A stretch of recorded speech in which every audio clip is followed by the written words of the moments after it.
নতুন কাহিনী, গল্পে গাথা মঞ্চুরি,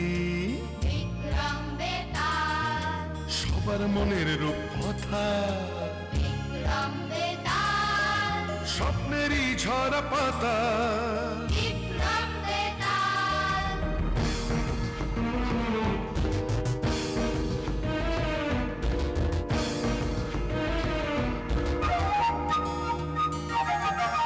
জীবনের মোড়কে গল্প হাজার, নীল লাল সাদা কালো রঙের বাহার, কল্পনায় রূপকথায় মিলে একাকার, তাই নিয়ে আসছে পর্দায় এবার বিক্রম বেতাল, বিক্রম বেতাল, বিক্রম বেতাল, বিক্রম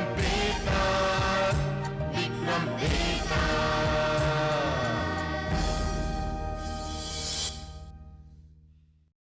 বহুকাল আগে উত্তরায়ণ ও দক্ষিণায়ন নামে দুই প্রতিবেশী রাজ্য ছিল। দুই রাজ্যের মধ্যে বহুদিনের শত্রুতা ছিল। দক্ষিণায়নের রাজা শশীমুখের একমাত্র পুত্র চন্দ্রাধীপ, আর উত্তরায়ণের রাজা শিখিমুখের একমাত্র কন্যা রাজকুমারী চন্দ্রাবতী। একদিন উত্তরায়ণের রাজা তার একমাত্র কন্যার স্বয়ম্বরের ব্যবস্থা করলেন। রাজা ঘোষণা করলেন, শর্ত একটাই, যে ব্যক্তি 2 রাত্রি রাজকুমারীর কক্ষ পাহারা দিয়ে তাকে নিরাপদে রাখতে পারবে, তার সাথেই রাজকুমারী চন্দ্রাবতীর বিবাহ দেওয়া হবে। এবং এও বললেন, যারা সক্ষম হতে পারবেন না তাদের আমি বন্দি করে কারারুদ্ধ করে রাখব। এই সংবাদ সমস্ত প্রতিবেশী রাজ্যে ছড়িয়ে পড়ল। শুনেছি উত্তরায়ণের রাজকুমারী অপরূপ সুন্দরী, এই জগতে তার মতো সুন্দরী আর নেই। রাজকুমারীকে বিবাহ করতে পারলে ভবিষ্যতে উত্তরায়ণের রাজত্ব পাওয়া সম্ভব। না না না না, স্বয়ংবর সভায় আমায় যেতেই হবে। প্রণাম মহারাজ, আমি আপনার প্রতিবেশী রাজ্য কিরিটপুরের রাজার একমাত্র পুত্র কীর্তিধর। আমি আজ রাতে পাহারায় থাকব। ঠিক আছে, দেখো চেষ্টা করে।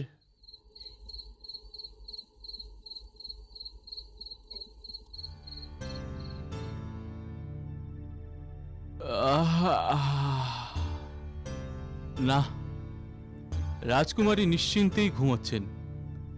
এত রাত্রে শুধু শুধু জেগে পাহারা দেবার কোনো প্রয়োজন নেই, বরং গিয়ে শুয়ে পড়ি।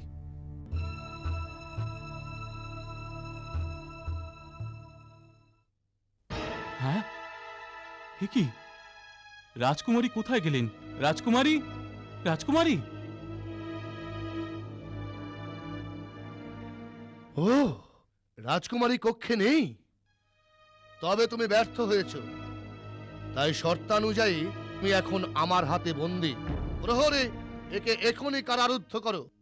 একে একে সমস্ত রাজা ও রাজকুমারীরাই ব্যর্থ হয় এবং রাজবন্দী হয়।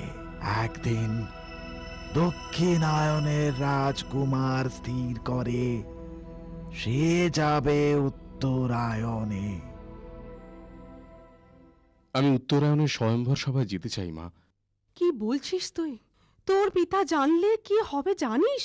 শত্রু রাজ্য উত্তরায়ণে যাবি তুই? তুমি চিন্তা করো না মা, আমি সেখানে ছদ্মবেশে যাব। মা, আমি যদি রাজকুমারীকে বিবাহ করতে পারি, তবে আমাদের 2 রাজ্যের শত্রুতা আত্মীয়তায় পরিণত হবে। তবেই ঘুচবে এতদিনের শত্রুতা।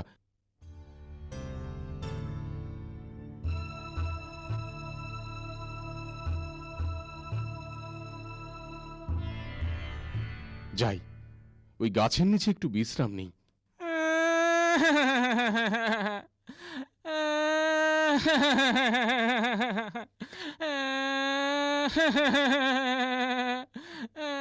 কে তুমি?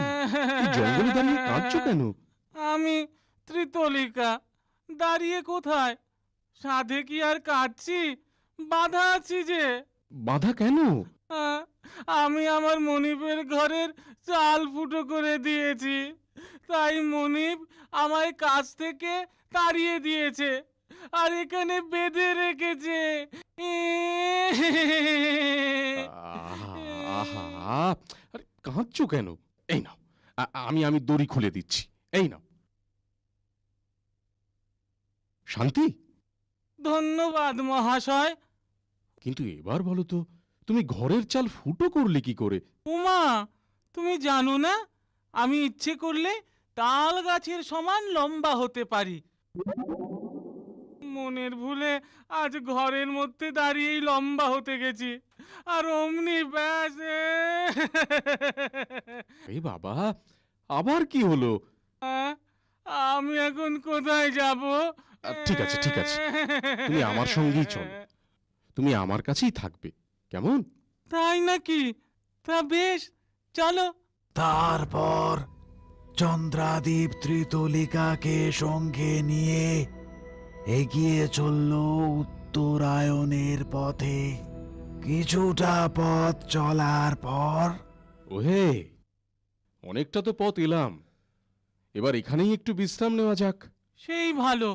দয়া করে আমাকে যদি কিছু ভিক্ষা দেন, সারা দিন কিছুই আহার জোটেনি। এমন সুন্দর স্বাস্থ্য, কর্মঠ শরীর নিয়ে তুমি ভিক্ষা করছো? আগে আমাকে কেউ কাজ দেয় না। কেন কাজ দেয় না কেন? চুরি করো নাকি হে? আগে না, কারণ আমাকে সবাই ভয় পায়। ওমা, ডাকাত নাকি? না না, আমি আমার চোখ দুটো ইচ্ছে মতো বড় করতে পারি, একেবারে বট গাছের মতো, আর তাই দেখে সকলেই ভয় পায়। হো, বুঝেছি, তাই তোমার নাম বটাক্ষ। কই দেখি তুমি কেমন চোখ বড় বড় করতে পারো। এই দেখো। ওরে বাবা, ভয় পাবারই কথা। চলো বটাক্ষ, আজ থেকে তুমিও আমার সঙ্গী। তারপর রাজকুমার ত্রিতলিকা ও বটাক্ষকে সঙ্গী করে এগিয়ে চলল উত্তরায়ণ রাজ্যের দিকে। হঠাৎ তারা দেখে মারো মারো মারো মারো, দাঁড়াও দাঁড়াও, ওরে বাবা রে, মেরে ফেললে রে, বাঁচাও বাঁচাও। দাঁড়াও দাঁড়াও দাঁড়াও দাঁড়াও, আরে আরে এই দাঁড়াও, কি হয়েছে? তোমায় সকলে তাড়া করছে কেন? এই যে এই যে পেয়েছি পেয়েছি। এই ছেড়ে দিন ব্যাটাকে, ছেড়ে দিন বলছি। ওটাকে গা ছাড়া করা দরকার, নইলে সব না খেয়ে মরবো। সে কি? তা কেন? আরে মশাই, খাওয়া খাওয়া, বুঝলেন? দিন রাত শুধু খাই খাই খাই খাই খাই খাই খাই খাই, একেবারে গা খালি করে দিল বেটা। ও থাকলে আর কেউ আমরা খেতে পারবো না। ওটাকে এখনই তাড়াতে হবে। হ্যাঁ হ্যাঁ, এখনই তাড়াও, এখনই আজই তাড়াও, হ্যাঁ, হ্যাঁ, এখনই তাড়াও। আরে আরে ওকে কোথাও তাড়াতে হবে না, তুমি আমার সঙ্গে চলো বৃকোদর।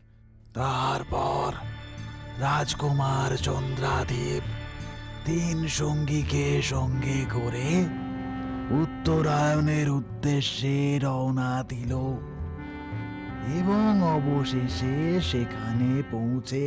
প্রণাম মহারাজ, আমি রাজকুমারীর কক্ষ পাহারা দিতে চাই। কে তুমি? আমি এক বণিক পুত্র। স্বয়ম্বরের কথা শুনে, আপনার শর্ত শুনে এখানে এসেছি মহারাজ। তবে ব্যর্থতার পরিণতির কথাও নিশ্চয়ই শুনেছ আশা করি। হ্যাঁ মহারাজ, আমি সব জেনেই এখানে এসেছি। ঠিক আছে, তুমিও একবার চেষ্টা করে দেখো। তবে মহারাজ, আমার একটা অনুরোধ আছে। বলো কি অনুরোধ?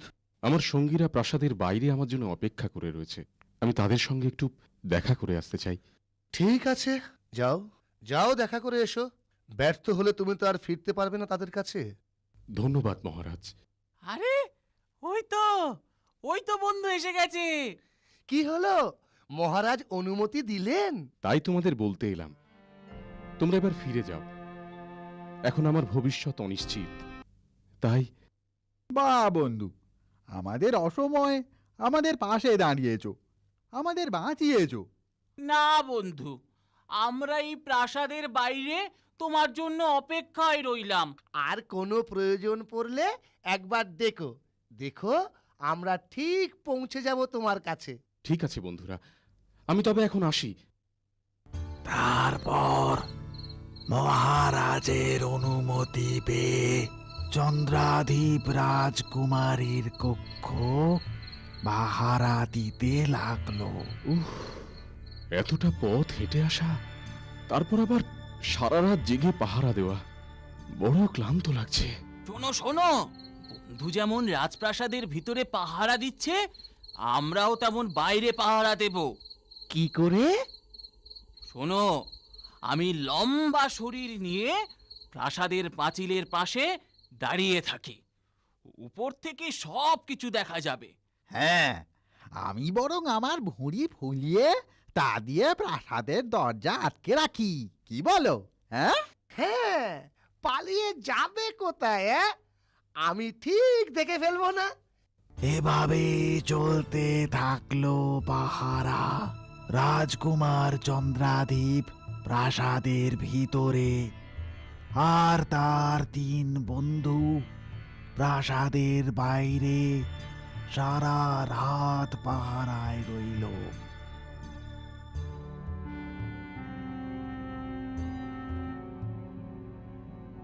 রাজকুমারী কোথায়? রাজকুমারী, রাজকুমারী! না না না না, সবাই জানতে পারলে মুশকিল হয়ে যাবে। আগে আগে বন্ধুদের গিয়ে জানাই।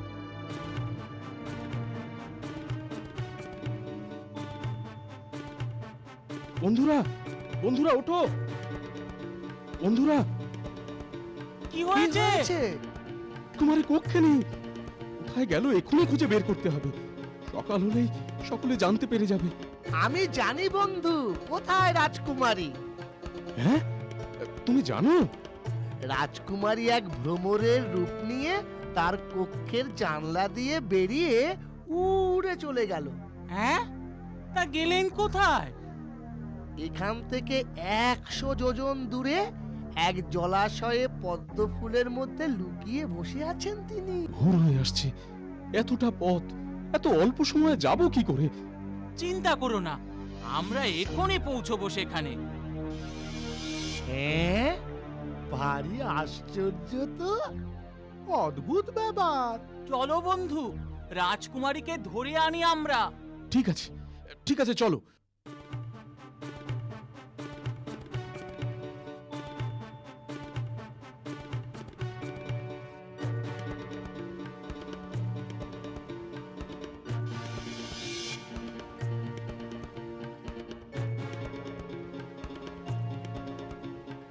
বন্ধু, এত পদ্মের মধ্যে সঠিক কোন ফুলের মধ্যে রাজকুমারী লুকিয়ে রয়েছে বুঝবো কি করে? দাঁড়াও, আমি দেখছি।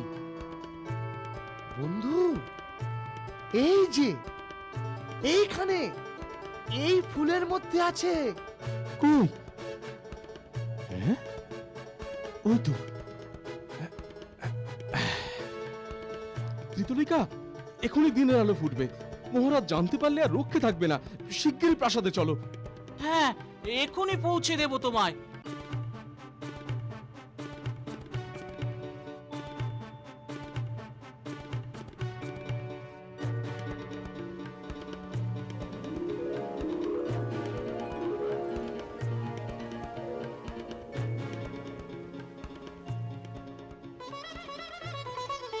মা, মারে। প্রণাম মহারাজ। থাক থাক বাবা। বাহ, তুমি তো ভালোই পাহারা দিয়েছো। প্রথম রাতের পরীক্ষায় তুমি যথার্থভাবেই উত্তীর্ণ হলে। দ্বিতীয় রাত, আজই রাজকুমারের অন্তিম পরীক্ষা। অতন্দ্র পাহারায় রাত জাগে তারা। রাত ঘনিয়ে আসে। বন্ধু, বন্ধু, কি হয়েছে? বন্ধু, রাজকুমারী কক্ষে নেই। হ্যাঁ, কই দেখি। তাই তো, এখন কি হবে? কোথায় রাজকুমারী?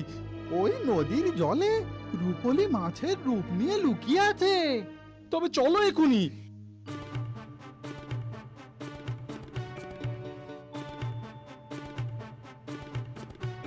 এত জলের মধ্য থেকে মাছরূপী রাজকন্যাকে ধরবে কি করে বন্ধু? দাঁড়াও দাঁড়াও, আমি নদীর সব জল শুষে নি।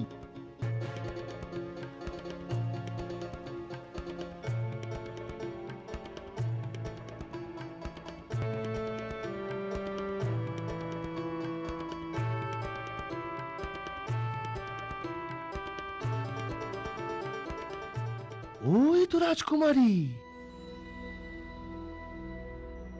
কিন্তু কিন্তু এই কাদার মধ্যে নামবো কি করে? দাঁড়াও বন্ধু,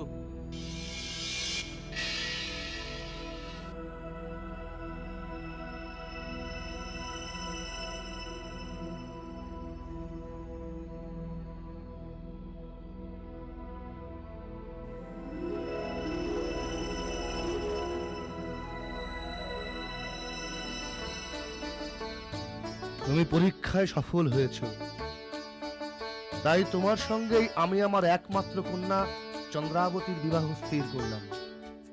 ধন্যবাদ মহারাজ, তবে আমার একটি কথা বলার আছে। বলো, কি বলবে? মহারাজ, আমি কোনো বণিক পুত্র নই। আমি আমি দক্ষিণায়নের রাজা শশীমুখের একমাত্র সন্তান যুবরাজ চন্দ্রাধীপ। দুই রাজ্যের শত্রুতা দূর করার জন্যই আমি ছদ্মবেশে এখানে এসেছি। আমি আমার পরীক্ষায় উত্তীর্ণ হয়েছি, তাই আশা করি আপনিও আপনার কথা রাখবেন। মহামন্ত্রী, আয়োজন করো। আমি মহা সমারোহে আমার একমাত্র কন্যার সঙ্গে রাজকুমারের বিবাহ দেব।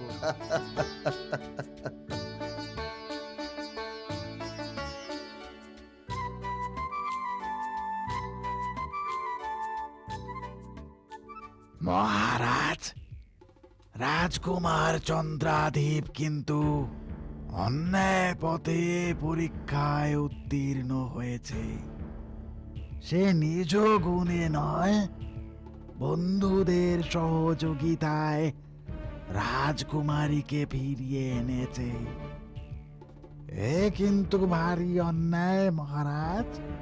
আর অপরদিকে মহারাজ শিখিমুখ সব জেনে, অর্থাৎ শত্রু রাজ্যের রাজকুমার জেনেও তাকে সেই মুহূর্তে বন্দী করলেন না কেন?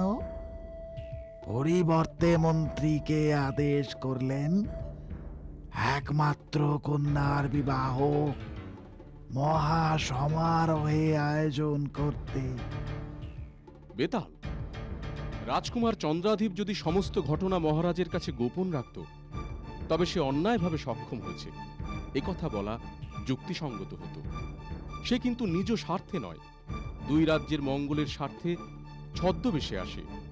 আর মহারাজ সব শুনে তাকে বন্দী করার পরিবর্তে তার সাথেই রাজকুমারীর বিবাহ স্থির করে। কারণ প্রথমত সে পরীক্ষায় উত্তীর্ণ হয়েছিল, আর দ্বিতীয়ত সে সৎ উদ্দেশ্য নিয়ে দুই রাজ্যের দীর্ঘদিনের শত্রুতার অবসানের জন্যই এই রাজ্যে আসে। তাই একথা বলা ভুল রাজকুমার চন্দ্রাধীপ অসৎভাবে বা কোনো অসাধু উদ্দেশ্য নিয়ে উত্তরায়ণ রাজ্যে এসেছিল।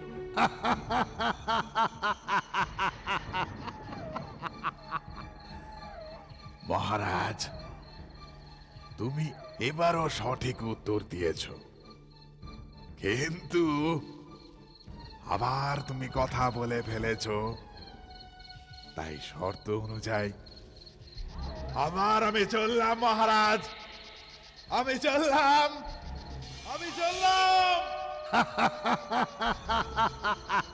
বেতাল, বেতাল যেও না, যেও না বেতাল, দাঁড়াও দাঁড়াও, আমি আসছি। বেতাল, বেতাল তুমি যেও না।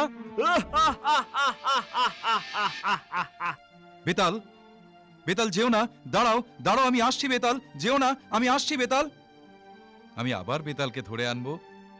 তোমাদের সঙ্গে দেখা হবে আগামী সপ্তাহে এই দিন এই সময়। বেতাল যেও না, দাঁড়াও দাঁড়াও বেতাল।